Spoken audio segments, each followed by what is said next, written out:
Já entenderam, né? Com certeza. Bom, Renato, a gente falava justamente sobre essa decisão, né?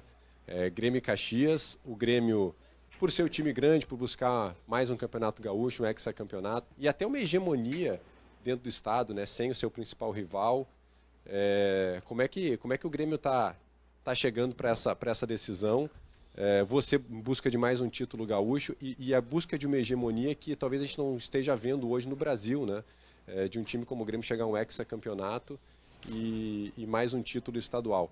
Bom dia. E há um favoritismo no seu modo de ver do Grêmio para essa decisão, o Grêmio ser o time grande? Bom dia a todos. Bom, há o favoritismo na cabeça de alguns, que as pessoas têm direito de opinar por ser o Grêmio contra o Caxias. Com a gente aqui dentro não tem favoritismo, bem pelo contrário. Eu acho que os maiores exemplos que eu dou para o meu grupo é o que está acontecendo no Brasil, né? Grandes clubes não chegando nem sequer numa semifinal do estadual, grandes clubes deixando a Copa do Brasil. Então o futebol não tem mais essa de que o time vai entrar em campo e a camisa vai ganhar. São 11 contra 11, o Caxias tem todo o nosso respeito, vai continuar tendo, entendeu? Até porque se o Caxias não chegou à toa, eliminou o nosso maior rival e por méritos. Então é uma decisão de 180 minutos, os primeiros 90 minutos amanhã em Caxias, depois outros 90 aqui na Arena. Todo cuidado é pouco, até porque também deu exemplo para eles do Ipiranga. Então, quanto menos dificuldades a gente procurar trazer para Porto Alegre, melhor. Então, o Caxias tem sim o nosso respeito, não existe favoritismo. E a nossa maneira de jogar não vai mudar muito, até porque por causa das nossas peças também. E é a maneira que nós encontramos uma maneira muito boa de jogar. Todo mundo está gostando, principalmente os jogadores e a mim. Então, acho que se nós chegamos até aqui com essa maneira, não tem o porquê mudar agora. É uma decisão e nessa decisão tudo pode acontecer. Renato, aqui, bom dia. Tu falou sobre o favoritismo e que, obviamente, ele é externo, parece não ser tratado dentro do vestiário, e externo por todas as condições de um investimento, talvez 15, 20 vezes maior que o Grêmio tem em relação ao Caxias. Como é para o jogador, como é para o treinador administrar esse ambiente externo, e que a gente admite que seja externo, de favoritismo e de até uma certa obrigação que se coloca no Grêmio para este título? Como que se administra isso jogando uma decisão de um campeonato que vale um título importante contra uma equipe que não tem o investimento do Grêmio? Como que se administra isso no vestiário? Muito fácil, para mim é muito fácil. É pedir aquele chopinho sem colarinho. Para mim é muito fácil administrar isso. Eu acabei de falar algumas pautas aqui para o teu companheiro, exatamente nisso. Não existe favoritismo aqui fora, você colocou bem, o favoritismo existe lá fora. Esse negócio de a folha de pagamento tem uma distância muito grande, um clube pequeno como contra o grande, não tem clube pequeno. O clube pequeno vai entrar com 11 jogadores em campo como o Grêmio. E dei os exemplos exatamente pelo que vem acontecendo no Brasil todo. Há uma semana atrás o Marrocos, né, ganhou do Brasil. Grandes clubes não estão nas disputas dos campeonatos estaduais. Alguns saíram na Copa do Brasil também. Então, por que o Grêmio seria o favorito? O favoritismo existe lá na parte externa, que vocês têm todo o direito de opinar justamente por esses motivos. Aqui dentro não existe isso. Tanto é que o Grêmio era muito favorito contra o Ipiranga. E nós vimos o que aconteceu, né? Por que não pode se repetir? Então, o Caxias tem todo o nosso respeito, não tem favorito. Favorito é no momento que você chega lá dentro do campo, faz o trabalho e consegue o resultado. Aí você passa a ser o favorito. Enquanto isso, o Caxias vai ter sim o respeito de todos nós aqui, do presidente ao roupeiro, entendeu? E é uma decisão de 180 minutos, e aí sim, a gente vai correr atrás, porque o nosso objetivo é a gente conquistar o título. Tirando então essa questão de favoritismo, Renato, boa parte do teu grupo são jogadores que estão vivendo o Grêmio nos últimos 3 meses, que não viveram o Grêmio antes, não conheceram o Grêmio de antes, ou não viveram o Grêmio de antes, que tu viveu muito bem nos últimos anos e também como jogador. Como é que se passa essa experiência mostrando para eles a importância de um título como o título estadual, que pode ser o 6º na sequência, né, algo que o Grêmio buscou isso lá nos anos 80, e trazer isso agora para essa decisão, para esses jogadores que estão vivendo esse Grêmio nos últimos meses? Eu acho que o maior prazer do jogador, o maior troféu para o jogador é chegar no final do campeonato e ser campeão. A gente trabalha desde o início do ano, E trabalhamos bastante, a cobrança é muito grande, é uma coisa normal, por se trabalhar num grande clube. Então a gente trabalha o tempo todo justamente para chegar numa final e dar a volta olímpica, com todo o respeito a qualquer adversário nosso. Então esse é o nosso objetivo. Nós temos jogadores experientes, nós temos uns garotos que têm nos ajudado bastante, nós temos o nosso grupo mesclado. A gente procura passar os jogadores mais experientes, juntamente comigo, a nossa experiência para os mais jovens e falar para eles que não adianta você jogar 10 anos num clube e não ganhar nada. Às vezes o jogador joga no clube 1 ano, como é agora, jogadores que chegaram esse ano, que têm nos ajudado bastante, jogam 3 meses e fazem história no clube. E a história você faz sendo campeão. Só é lembrado quem é campeão. Quem não é campeão não é lembrado. Eu joguei 10 anos naquele clube, ganhei o quê? Nada. Você jogou o quê? Joguei 1 ano. Você ganhou o quê? Ganhei, fui campeão. Está na história do clube. Então a gente não pode desperdiçar essas oportunidades que aparecem nas nossas vidas com uma chance dela de estarmos lá na final. O Caxias pode ser campeão, mas ele vai ter que jogar muito mais do que a gente e vai ter que correr muito mais do que a gente. Porque o nosso objetivo aqui é, sim, se integrar totalmente nesses 180 minutos para que a gente consiga o nosso objetivo, que é o objetivo desde a primeira partida que nós enfrentamos o Caxias, lá em Caxias, que nós corremos atrás para estar numa semifinal, buscarmos a melhor campanha, passarmos da semifinal e chegarmos na final. Esse era o objetivo lá atrás.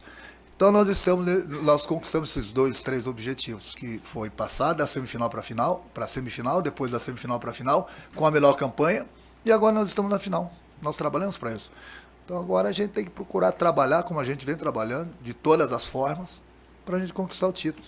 Esse é o nosso objetivo desde o primeiro jogo contra o Caxias. Aliás, desde a pré-temporada. Renato, bom dia. Em determinado momento você falou que o plano B do Grêmio, quando citou o plano A e o plano B tinha o Ferreira. E agora tu não tem o Ferreira contra o Ipiranga no jogo da volta, entrou o Zinho. Como tem sido essa conversa com esses jogadores mais jovens para que de repente no momento decisivo seja eles que precisam entrar em campo para que não acabam sentindo um momento tão pesado assim? Eu joguei no Grêmio em 80, 3 anos depois eu era campeão da Libertadores, campeão do mundo. A oportunidade chega, o jogador tem que aproveitar. É um jogador que tem um futuro, é um jogador que eu estou lapidando ele no dia a dia. Você falou bem, nós perdemos o Ferreirinha, que nós tínhamos outro plano com ele, mas automaticamente já, graças a Deus, o garoto já estava aqui no profissional, já entrou numa fumaça, digamos assim, no último jogo contra o Ipiranga e foi bem. Então é um garoto que a gente conta com ele. Então a gente continua com os 2 planos, o plano A e o plano B. Simplesmente a gente substituiu o Ferreirinha pelo Zinho. Então são as características basicamente iguais, só lógico, um pouquinho mais de experiência por parte do Ferreirinho, mas o importante é que a gente está fazendo esse garoto tem futuro, está no grupo e não é à toa, e ele está aí, plano A, o plano B, eu tenho certeza que se precisar dele, ele vai nos ajudar, até porque infelizmente nós perdemos jogadores importantes nessa reta final, mas é por isso que nós temos um grupo grande, um grupo bom, justamente por isso, porque os problemas aparecem de lesão, de cartão, e foi assim contra o Ipiranga e não vai ser diferente agora contra o Caxias. Renato, você mencionou há pouco que o Grêmio perdeu jogadores importantes por diversos motivos, né? Negociações e também baixas que acabam sendo naturais. Cartões, lesões. Queria especificamente falar sobre 2 atletas para este confronto. Kahneman, que a semana nas partes abertas aqui dos treinamentos a gente acabou não presenciando, estava com desconforto, e o Carbajo, Felipe Carbajo, que voltou com um quadro de virose. Esses 2 jogadores vão com a delegação para Caxias e podem começar naturalmente, estão recuperados? Eu vou dar direito a você fazer outra pergunta, essa eu não vou responder não. Não vou te responder essa. Tudo pode acontecer, eles viajarem, jogarem, não viajarem, um viajar, outro não viajar. Estou respondendo a tua pergunta, mas eu não vou dar armas pro adversário. Entendeu? Você fez a pergunta e eu respondi. Tá bem, é que eles saem daqui a pouco também, né? A gente vai... Sim, aí você fica ali, vendo o ônibus, quem entra, quem sai. Combinado. Aí você pega o microfone, entra ao vivo e fala, olha, fulano tá, fulano não tá, os 2 estão, os 2 não estão. Mas até lá, o Caxias está treinando agora. Entendeu? O treinador tem que pensar em tudo. Por que eu vou dar uma arma pro treinador do Caxias, sabendo se fulano ou Beltrano vão jogar ou não vão jogar? Deixa ele quebrar a cabeça lá também. Renato, sobre o Thiago Santos, a informação é que ele vai para o Fluminense. Como evitar daqui a pouco ter um desgaste tão forte? Porque você confiava nesse jogador, acabou não utilizando ele porque saiu do clube há 2 anos, voltou já com uma resistência, um clima até hostil, digamos assim, público, né, de imprensa, de torcida contra esse atleta, mas como evitar que se chegue a um caso tipo do Thiago Santos de resistência do torcedor com ele? O Thiago Santos, eu desejo toda a sorte do mundo para ele, lá no Fluminense. Ele é um cara muito querido aqui dentro do clube. Eu acho que a maior prova disso foi após a partida lá contra o Ipiranga no vestiário. E ontem, quando ele se despediu do grupo aqui. É ruim, é chato. Tem gente que tem que entender um pouquinho mais de futebol e de entrevistas. Eu não sou contra a crítica, seja para qualquer pessoa, seja para o jogador, seja para o diretor, seja para o presidente, seja para o treinador. Eu não sou, às vezes a crítica até é construtiva. E a gente vive num ambiente, numa profissão, que nós estamos expostos e a gente pode ser criticado a qualquer momento. Então tem gente que entendeu errado. O Renato falou que não pode criticar o Thiago Santos. Não, ninguém está falando isso. Thiago Santos, qualquer outro jogador, a mim, pode criticar à vontade. É a maneira que se critica. É a maneira que se critica. Tem gente que passa dos limites. Essas pessoas que passam do limite, elas têm que entender uma coisa, que o jogador, ele é um ser humano, e ele tem família, e ele tem filhos que vão para a escola. O repórter também é casado. Tem filhos, e os filhos vão para o colégio.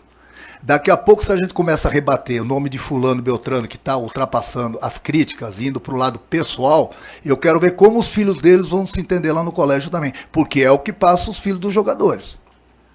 Então, a crítica, ela é válida. Ela é válida até um certo ponto. Quando começa a pegar muito no lado pessoal do jogador, tá dando brecha para o jogador também pegar no lado pessoal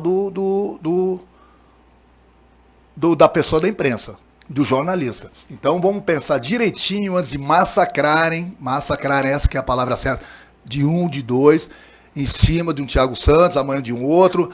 Do outro lado foi a mesma coisa, eu não tenho nada a ver, mas o Edenilson era o culpado, o fulano era culpado, o Beltrano era culpado. E aí, eles continuam sendo culpados? Então essa birrinha, digamos assim, de 1 ou 2 ou 3, graças a Deus que é quase ninguém, que gosta de criticar e ir no lado pessoal, cuidado que pode sair do lado pessoal daqui de dentro também. E eles têm filhos que vão para o colégio. E aí quando o filho é humilhado no colégio, como certos filhos de jogadores são humilhados, não adianta ficar brabinho. Vento que bate lá, bate cá. Então fiquem atentos, as críticas podem criticar à vontade, nós estamos dispostos a isso. O que não pode é ultrapassar, é ir para o lado pessoal. Simplesmente isso. Agora, quando falo alguma coisa e o do ar-condicionado, um ou outro, serve o chapéu, é porque ele sabe que ele está falando besteira, né? Então, a linguinha menos afiada, entendeu? Porque daqui a pouco um jogador chega aqui na entrevista coletiva e fala o nome, e agora quero ver o que vai acontecer, filho sendo humilhado no colégio, não vai reclamar. Não vai reclamar, porque até então é só um lado da moeda, sempre os filhos dos jogadores. E daqui a pouco vai mudar a história, hein? Bom, Renato, a gente está na véspera do primeiro jogo da final, mas a gente está falando do Thiago Santos. A gente também não pode esquecer que recentemente saiu o Tassiano, tem o Lucas também que se aposentou, e a gente está muito perto da final e do fechamento da janela. Então eu também não posso me furtar de te perguntar sobre isso. Como é que vocês estão trabalhando isso? A janela chegando perto do fim e a saída desses jogadores que têm em comum o setor onde eles jogam. O que vocês estão conversando sobre isso? Como é que vocês estão pensando sobre isso? Justamente por ser perto da final, mas também por ser perto da janela, do fim da janela. Sim, é um problema muito sério, né? Porque sempre na reta final já não bastam os problemas de lesões, cartões, jogadores que estão saindo. Tem uma hora que é inevitável, entendeu? Para o clube financeiramente, ou até mesmo para o jogador, às vezes não tem um clima para permanecer no clube, a gente entende. Mas, por outro lado, a gente sente bastante, porque são atletas nossos, né? Eles convivem com a gente aí todos os dias. Ficamos tristes, mas ao mesmo tempo felizes, porque eles foram para grandes clubes também e estão felizes. Mas nós não estamos parados, não. Essa semana mesmo, hoje é sexta, foi quarta-feira, né? Que a gente... Quarta-feira eu estava com a diretoria, eu estava na casa do Lucas, a gente conversando lá, a gente estava tendo a reunião até 1h30 da manhã. justamente para tentar, né? A gente está pensando nisso tudo, até por causa da janela. Não pensa que nós estamos parados. Mas o problema bate sempre na dois motivos: a parte financeira e você encontrar esses jogadores. Esse que é o problema hoje em dia no Brasil. Às vezes você tem o dinheiro, mas você não consegue ter o jogador disponível. Às vezes você não tem o jogador e tem o dinheiro e vice-versa. É difícil hoje em dia você encontrar um jogador bom disponível. E quando isso acontece, o clube pede um absurdo por eles. E aí cai no problema financeiro também do clube. A gente entende todos os lados. Agora, a gente tem conversado bastante, tem trocado ideias. Eu, o Paulo, o Antônio, o Luiz, o próprio presidente, e que jogadores estão saindo. No momento a gente não pode contratar para o campeonato estadual. Sei que a janela fecha segunda-feira, mas nós estamos atentos. A gente tem que correr atrás. A gente precisa contratar. E vamos contratar. Porque o Campeonato Brasileiro vai começar. A Copa do Brasil vai começar. Então, no momento que nós já tínhamos um grupo bom, mas nós precisávamos de reforços para esse grupo, para a gente reforçar bem o nosso grupo, para poder brigar pelo Brasileiro e pela Copa do Brasil. E no momento que começam a sair jogadores, que é uma coisa normal, necessariamente tem que chegar jogadores. A gente está tendo esse problema da janela, foi esticada agora, se não me engano, até dia 20. Enfim, a gente está atento a tudo. E não é de agora, não é porque o Thiago saiu, o Tassiano, os dois jogadores saíram, que nós estamos correndo atrás. A gente vem pesquisando, a gente vem conversando, a gente vem trocando ideias, nós não estamos parados não. Mas aí tem esses dois problemas. É você achar o jogador e o problema financeiro do clube. Bom dia, Renato, tudo bem? Bom, voltando ao assunto do duelo Grêmio e Caxias, pesquisando um pouco também, é um duelo, enfim, já decidiu o campeonato, você já enfrentou o Caxias como jogador. Eu queria te perguntar também, quando você lembra assim desse duelo Grêmio-Caxias, Caxias e Grêmio, o que te remete, assim, tanto como jogador, já vi também que você já fez gol, um deles, um golaço de fora da área que eu vi, porque eu confesso, eu não era nascido, então, né, vi na internet. Mas viu, assistiu. Azar é teu que não viu pessoalmente. Assisti, não vi. O azar foi totalmente teu.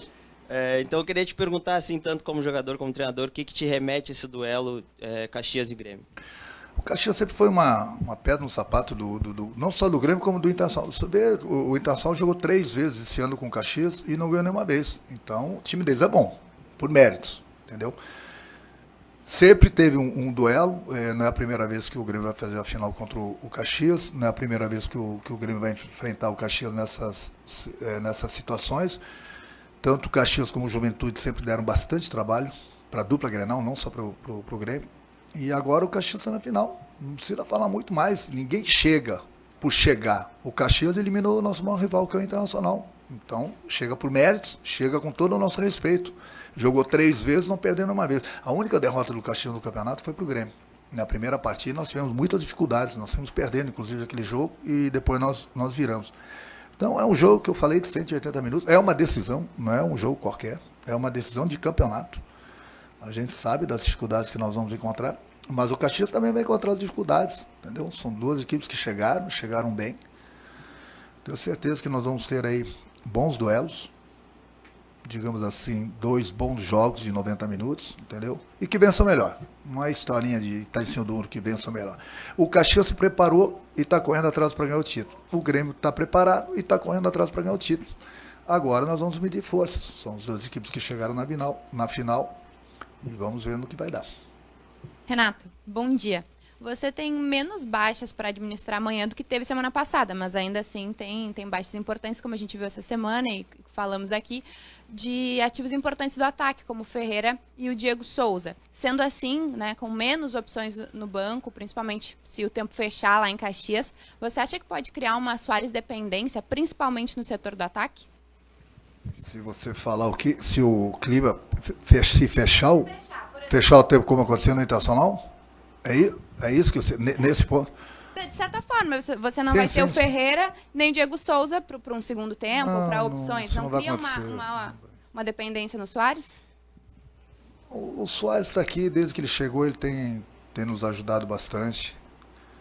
Entendeu? Ele tem nos ajudado. Eu nem vou responder a tua pergunta agora. Eu vou adiantar. Entra no ar. Está no ar? Está ao vivo? Tá bom, vou dar os 2 minutos, você volta se você pegou. Não. Deixa eu falar. A pergunta foi dele. Mas, em primeiro lugar, a gente não tem. Em primeiro lugar, o grupo do Grêmio é um grupo que a gente conversa bastante desde o início do campeonato, justamente em termos de cartões, eles são bem dominados, pode ter certeza. Tanto é que o nosso grupo ele é muito bom. Esse negócio de clima, já nas outras vezes aqui no Granal, é uma vergonha para todos os jogadores. Não é dessa forma, da questão da violência. Sim, se o Caxias é um time forte, se dificultar, então tem que deixar o Soares dentro do ar-condicionado. Deixa ele aqui no CT, na arena, fica aqui esperando o segundo jogo. O jogador, quando ele entra... Eu entendi a tua pergunta agora. O jogador, quando ele entra dentro de campo, futebol é um esporte de contato. Qualquer um pode se machucar. Nós perdemos um garoto aqui, o Carioca, o Gustavo, essa semana aqui, ele pegou a bola, deu um passe, ele sozinho, deu um passe, deu uma embaixadinha pro companheiro dele, tocou a bola 2 metros na frente, ele sozinho, com a bola antes de começar o treino, machucou o joelho, vai ficar parado 30 dias. Então, imagina no contato. O jogador é esporte, é futebol, é contato o tempo todo. A gente torce sempre que nem o nosso jogador, nem o jogador do adversário se machuque. Agora, faz parte, é a profissão deles. A gente torce para que isso não aconteça, até porque o Caxias tem seus problemas, o Grêmio tem seus problemas. É por isso que é importante você sempre ter um grupo bom, um grupo grande, justamente por isso, porque os problemas aparecem. Agora, a gente treina, a gente torce, a gente fala, a gente mostra, a gente explica, para que os jogadores de primeiro lugar se respeitem dentro de campo. Agora, uma lesão, ela pode ter o contato, como você pode se machucar sozinho, como eu dei exemplo agora. Não é só o Soares, a gente torce para que ninguém se machuque, nem do lado de cá, nem do lado de lá. Renato, só mais uma coisa, aproveitando que você abriu a brecha. Como tu orienta os teus jogadores para que não aconteça cenas lamentáveis como aconteceram no Beira-Rio no último final de semana? É para jogar futebol, na vida, você tem que saber ganhar e você tem que saber perder. Entendeu? É bom ganhar, a gente sempre trabalha para ganhar, mas você tem que saber perder também, porque o adversário também tem seus méritos, entendeu? Eu estava de cabeça quente. Eu tenho certeza, com todo o respeito ao jogador do Itação e do Caxias, eu tenho certeza que se hoje você perguntar para cada um, todos eles estão arrependidos. Mas, né, o papelão foi feito. Como foi o papelão na arena daquele Grenal que teve aquela pancadaria? Uma vergonha. Os jogadores são profissionais, os jogadores têm que se respeitar. Um vai ganhar. Grêmio e Caxias agora. Um vai dar volta olímpica, o outro vai perder. Agora, porque perdeu, vai sair na porrada, na pancadaria, eu sou mais homem. Não existe mais homem. Mais homem, menos homem, não existe. E aquela cena do cara com a criança no colo, pelo amor de Deus, isso é vergonhoso, isso é roda o mundo. Isso é ruim pro futebol. Eu falo para eles, respeito ao adversário. O maior respeito que você pode ter pelo adversário é fazendo gols. Nada de chapéu, nada de caneta, nada de provocar o adversário. E isso o meu grupo não faz. Então vamos jogar só futebol e o que acontecer dentro do campo é mérito no meu time ou mérito do adversário. É só jogar futebol, eles são pagos para isso, entendeu? Isso aí, toda vez que tem uma confusão no campo, independente do local, do estádio, do país, é vergonha para o esporte. Muito vergonha, porque não são mais crianças, entendeu? E, infelizmente aconteceu, e não vai ser a última vez, vai acontecer de novo, infelizmente. Mas aí eu sou de acordo, seja meu jogador, seja o jogador do adversário. Tem que punir, e punir bem, entendeu? Tem que dar o exemplo, porque se não der o exemplo, vai continuar sendo isso aí. Renato. Tá bom, desculpa, vou adiantar a pergunta que foi dele, entendeu? Então, para vocês, para você não ficar no sol, queimando a cabeça. Não, tudo bem, então vou aliviar teu protetor. O Kahneman está fora do jogo, é um desconforto, deixa ele quietinho aí, vamos ver para a próxima semana. E o Felipe, infelizmente, ele chegou com essa virose, não é Covid, é uma virose só, mas ele está bastante debilitado desde ontem. E o médico já esteve na casa dele, então ele está fora do jogo porque está muito fraco. Gripe, febre, dor de garganta, mas não é Covid. Então, ele está fora porque seria uma responsabilidade muito grande da gente levar ele para Caxias e colocar ele no meio do grupo. Se me der um protetor. Próximo. Renato, acabou dando várias informações nessa coletiva de hoje. E agora colocando mais uma vez o Felipe Carbajo fora. esses volantes que o Grêmio perdeu nos últimos dias, e até colocando o próprio Felipe, que é uma questão de saúde. Tem uma frase muito antiga que diz que volante se faz em casa. Tu acabou de dizer que teve uma reunião na casa do Lucas indicando jogadores, vasculhando o mercado. Em casa, ou dos jogadores do Grêmio que estão fora, emprestados, tem possibilidade de ser aproveitado algum deles, tanto fora ou que estão já no Grêmio em geral, para os próximos jogos? Obrigado. Bom, aí vocês querem agora que eu dê a escalação, né? Já adiantei do Kahneman e do seria bom, né? Mas essa... Não, nós estivemos na casa do Lucas pelo seguinte, porque você vai em lugar público, tá lá Paulo, tá o Antônio, tá o Luiz, tá o Renato, tá o Rigo, né? Outro dia eu fui tomar um shopping no barranco com eles. Estão Claro que a gente fala. A gente tem o cara que quer ajudar o clube, que é, diga-se de passagem, uma grande pessoa, não só por isso, uma grande pessoa, que a gente tem a maior admiração por ele. Está sempre com a gente, independente se a gente está tendo conversa de contratações ou não. Ele é um cara que a gente gosta, está sempre no nosso ambiente. Então nós fomos na casa do Lucas, justamente que ele, né, abriu as portas da casa dele, abriu um bom vinho, apesar que eu não bebo, entendeu? Mas eu não bebo vinho, né? Tive que ficar com uma aguinha lá e tal. Tivemos a reunião justamente porque, para a gente conversar, trocar ideias, justamente em termos da pergunta do teu colega. Nós não estamos parados, nós estamos perdendo jogadores e nós estamos atentos. Tem o Campeonato Brasileiro, a Copa do Brasil, e a gente sabe que a gente precisa reforçar o nosso grupo. Então, por isso que a gente tem conversado, tem trocado ideias, e daqui a pouco, daqui a pouco o Paulo dá uma notícia para vocês. Mas é importante agora, no momento, é que a gente está pensando, daqui a pouco, eu digo, não é agora, não. Nós estamos pensando, no momento, no jogo contra o Caxias. Volante em casa, volante de fora, quem está no grupo tem condição de jogar. Seja daqui, prato da casa, seja jogador que veio de fora, seja plano A, plano B. Bom, aí eu vou embaralhar a cabeça de vocês. Aí, uma hora e meia antes da partida, vamos saber quem vai começar. Já adiantei que os dois jogadores vão viajar. Então, vocês quebrem a cabeça de vocês aí agora. Boa tarde, Renato. Parabéns por mais uma final. Falando nisso, é a tua 13ª final sob o comando do Grêmio e podendo chegar ao 9º título. Nesse sentido, eu gostaria de te perguntar se tu acha que o Renato técnico mudou muito desde aquela tua primeira final lá em 2011. Obrigado. O problema não é o problema de mudar ou não. Mudar, todo mundo muda. Você vai ficando mais experiente, você vai aprendendo mais, vai contando até 10. Entendeu? A vida, ela vai te ensinando. Outro dia eu estava falando com os garotos aqui que vieram da base, eu falei para eles, olha, vocês têm muito que aprender, vocês vão aprender bastante aqui no profissional, comigo, com jogadores mais experientes, a vida vai ensinando vocês também. Aproveitem as oportunidades. Eu aprendo todo dia, eu falei para eles. Então, imagina vocês que estão começando. Agora é aquele negócio da pessoa querer aprender, querer vencer, entendeu? Então é por isso que tem que estar sempre preparado. Aprender, a gente vai aprendendo com os erros, com os acertos, vão ficando mais experientes. Se eu aprendo todo dia, é lógico que eu estou mudado. Quem não muda? Você também. Você era um há 3, 4 anos atrás, hoje você é outro, mais experiente, qualquer um de nós. Hoje a vida é assim, a vida é um aprendizado. Eu aprendo algumas coisas com vocês, algumas coisinhas com vocês, e ensino outras. É assim, faz parte. Obrigado, mas faz parte. É assim, a vida vai ensinando a gente. Boa tarde, Renato. Tu já falou dos meninos da base, mas eu queria falar especificamente do Ronald, porque ele acabou de ser convocado para a seleção sub-20 e tem recebido frequentes convocações. Qual a tua avaliação sobre ele e também sobre os outros volantes, já que tu perdeu 2 para esse setor nessa semana? O garoto está no profissional. O garoto vem pro profissional dependendo do que ele faz lá na base.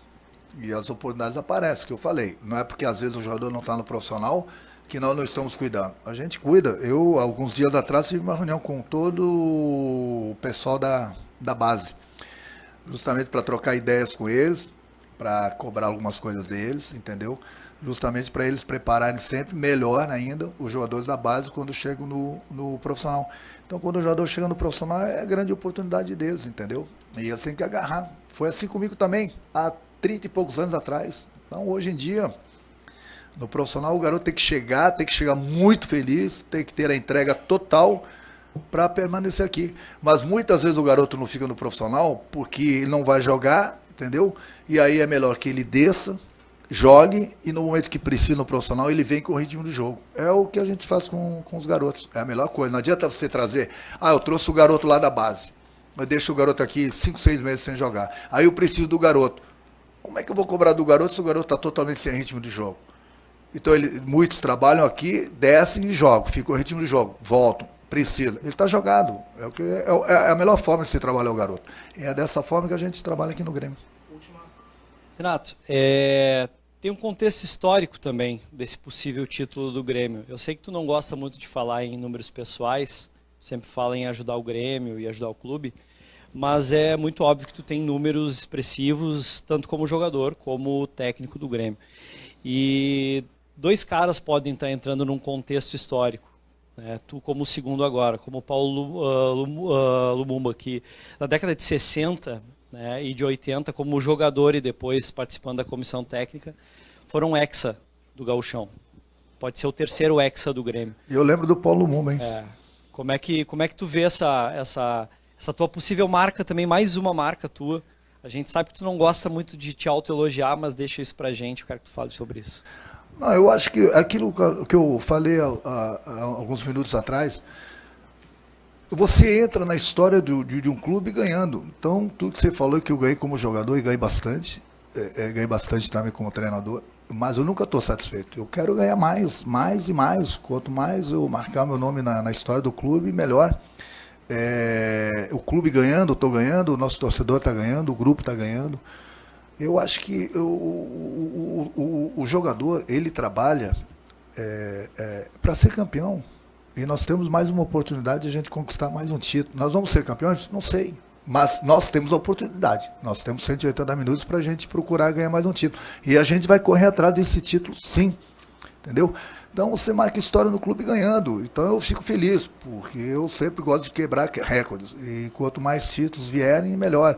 Você está falando que eu posso me igualar ao Paulo Lumumba? Ótimo. Ganhando. E é isso que eu coloco na cabeça do meu grupo todo dia. Independente se o jogador é experiente, se é garoto, tem que ganhar. Ganhar. A palavra o cara que é vencedor, ele tem que ter essa palavra dentro dele. E ele vai dormir com essa palavra na cabeça. Ele acorda, ele tem que ter essa palavra na cabeça. É ganhar, é vencer. O ser humano tem que ter esse objetivo. E é isso que eu passo para o meu grupo no dia a dia. E a gente vai correr aí atrás de mais um título, entendeu? Espero que ele venha, que o Hexa venha, que vai ser muito bem-vindo. É mais um recorde que pelo menos a gente vai igualar o pessoal na década de 80, é isso? 60 teve uma passagem do Lumumba como jogador, depois ele foi campeão também como, não técnico, mas na comissão. Então são 30 e poucos anos atrás, mas o objetivo é esse, é buscar mais esse título aí que esse grupo merece. O grupo é muito bom, o grupo que trabalha bastante, o grupo fechado, feliz. Não é porque nós estamos na final, não.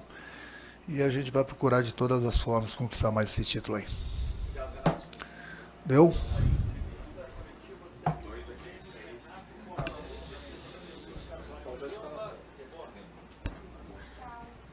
Uma escalação.